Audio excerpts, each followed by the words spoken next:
来看新北的金山，进前是因为3岛2风台淹水淹甲真严重，也那金山老家的店头昨昏拢提早收档，提早做防止风台准备。新北市长侯友宜是表示，针对地势较低的所在，甲一寡较高峰的所在，拢已经有做出规划应用。我们要赶快买。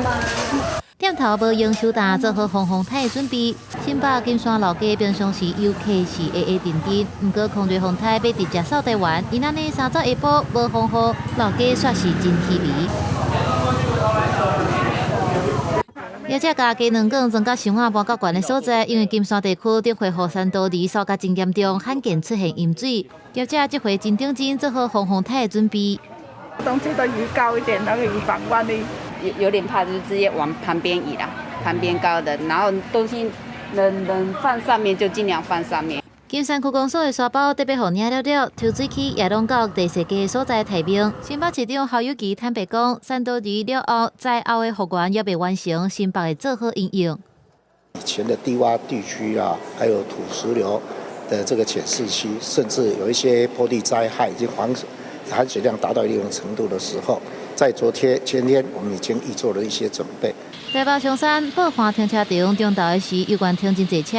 台北市府宣布讲，可能顶游的水库已经要搬水，下晡4点开始，水门敢若会当出来，袂当入去。暗时10点，全市的水门会关起来。另外，湘北家人桃园敢要到暗时9点才宣布风台假，民众真关心。我们跟邻近4县市基北、北桃，我们其实原则上都是8点钟公布。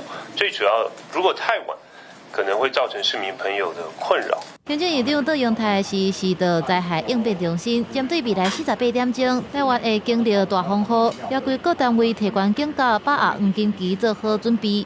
协助全国的民众将灾害的损失降到最低，尤其是淹水警戒地区这里也包括新北、基隆、宜兰、花东、台东跟屏东6个县市。针对苏花公路、南回公路甲北回铁路较危险的路段，到阳台也只是规划交通应变机制，启动海空疏运计划。记者综合报道。